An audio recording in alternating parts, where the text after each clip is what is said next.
I don't know why. Who did you find, Grandma? My great-grandmother. Neat. No, that was her mother, Sarah. I like that. Yeah. My great-grandmother was Sarah Elizabeth May. That's right. That's pretty. Yeah, Nat Walker. And whose mom is she? Huh? Whose mom is she? Mother Kelly's. So Mother Kelly's mom. Uh-huh. What did you say? What Mother Kelly's real name is? Or full name? Yeah. Is that in there? What's Mother Kelly's full name?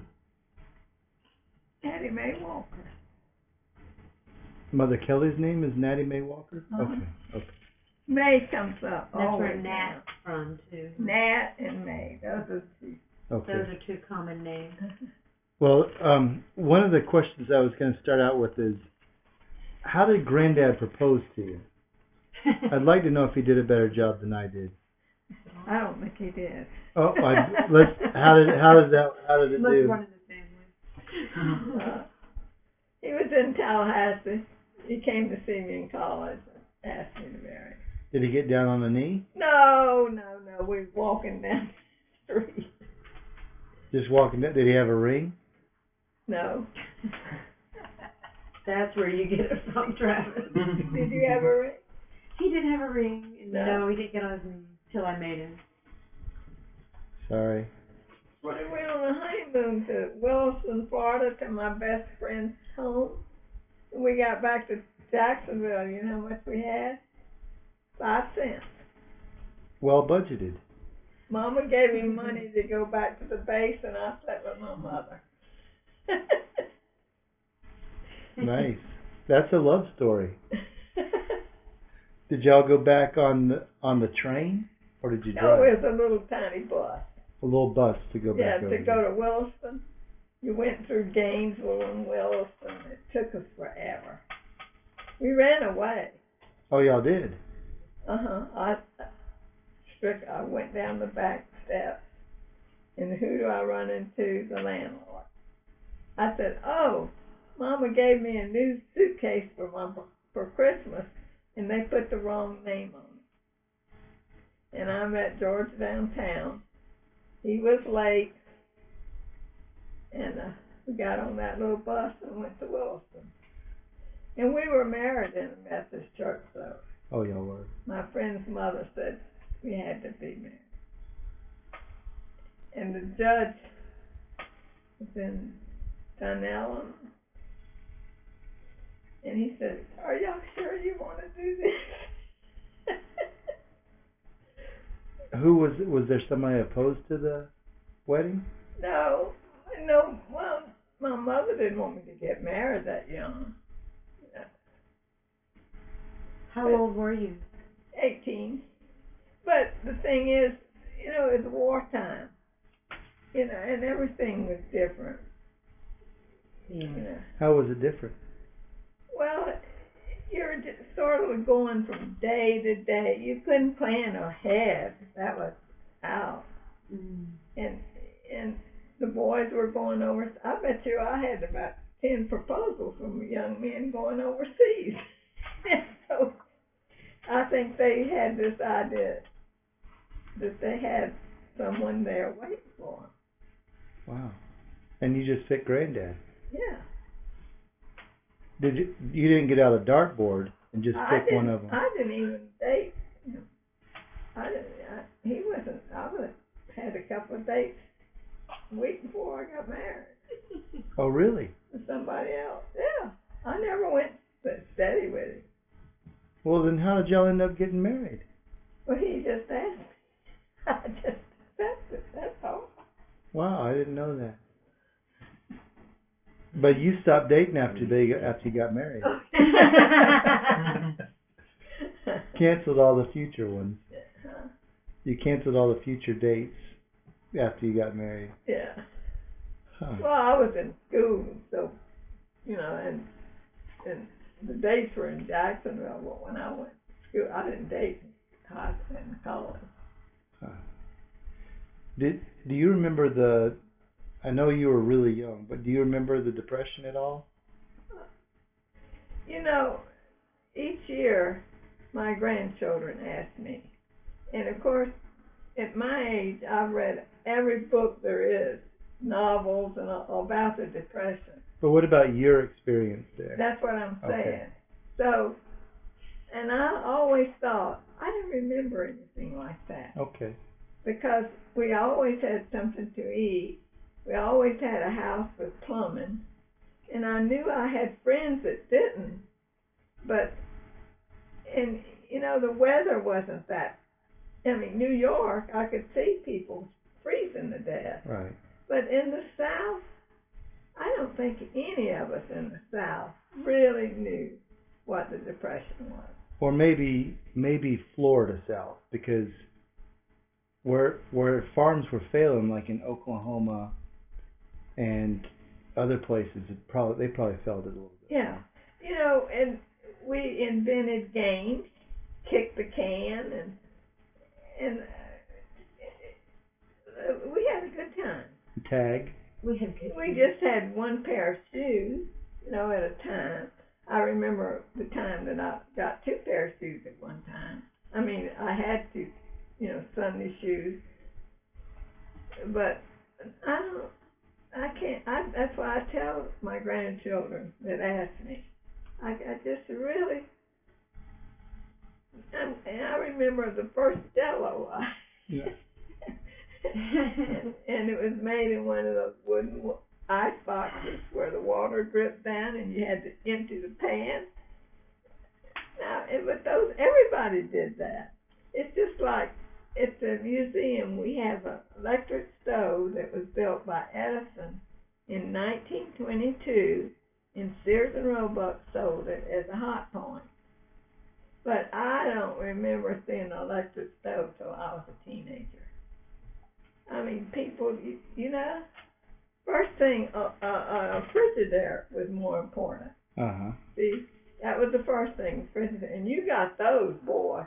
The whole neighborhood knew it. So, just kind of, you were born in 1925. Uh-huh. And I think the Depression started somewhere around 1929. Uh-huh. And they say it ended around 1939, about the time the war began in Europe. Uh-huh. So you lived about 10 years through it as a teenager. Uh-huh. And you don't really recall anything like people starving or any crop failure. You know, I told you my mother went to work for the WPA, and her job was to go around and find out how much food people ate. You know, how much it was like it was getting ready for the war, actually. Because then when the Depression came, you could get a bag of beans, you could get 25 pounds, you know, of beans, rice. They took all that information, those WPA workers, and put it together, and that's what we ate. And of course, the farmers had gardens. No, I didn't suffer. Do you remember getting electricity in your home, or was it kind of you always had that? What about you, the first television? That was in California. How old were you? In the 50s? Black and white. We had come home from Japan and stationed in California. And we got our first TV. We were the only one in the neighborhood. So we had all the neighborhood kids. Y'all were the Joneses that everybody was trying to keep up with. It was a huge I'd go down there and look at the children. Mine wouldn't even be down there. There'd be 15 kids. And none of your kids. What about the first car? Your first car? Oh, that was in Boston.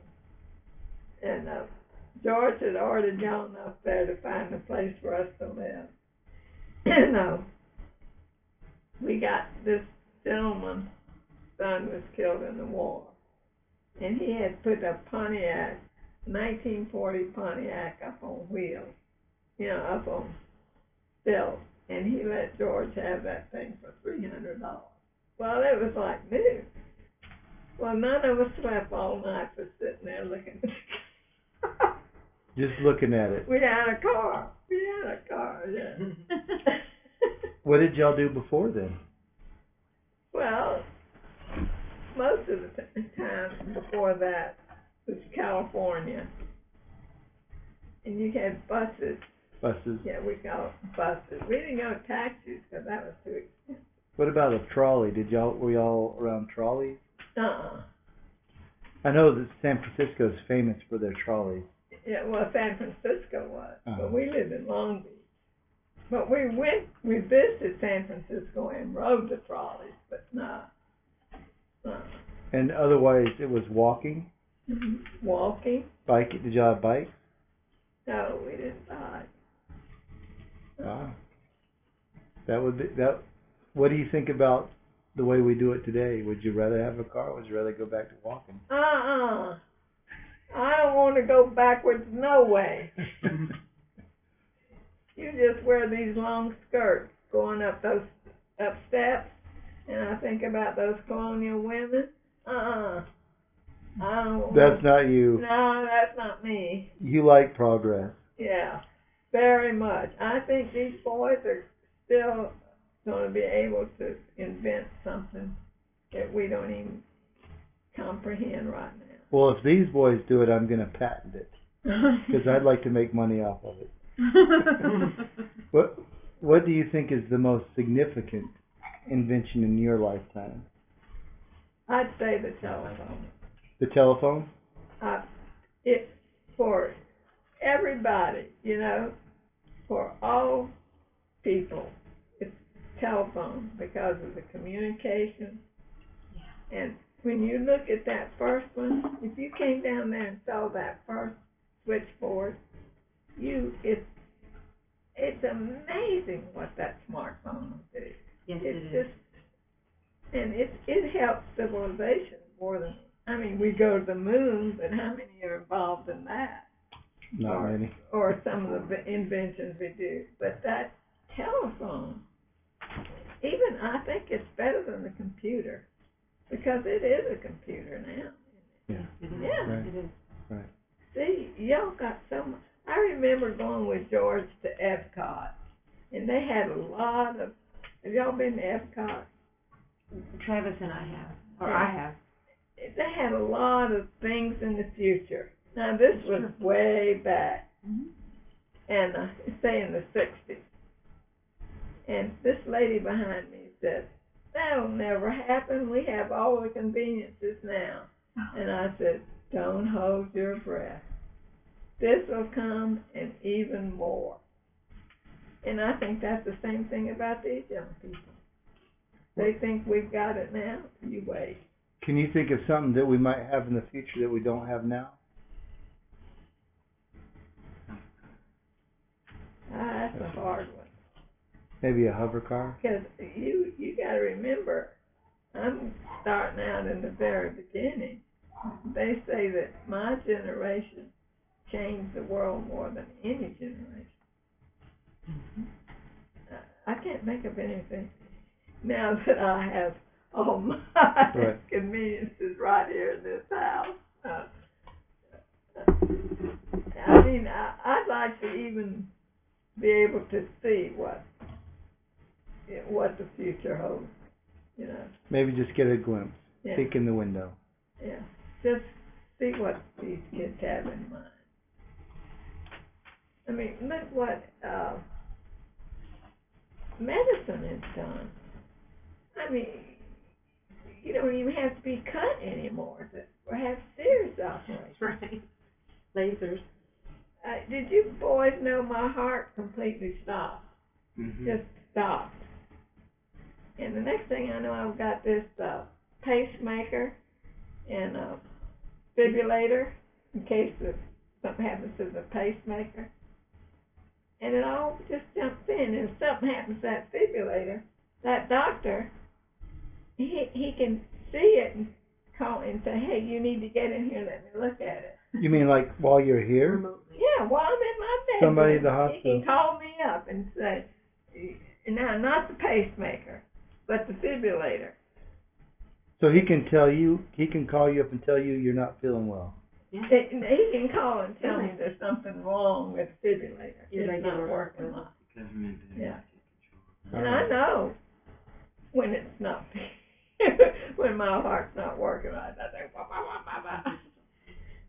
And it's all with little tiny wires.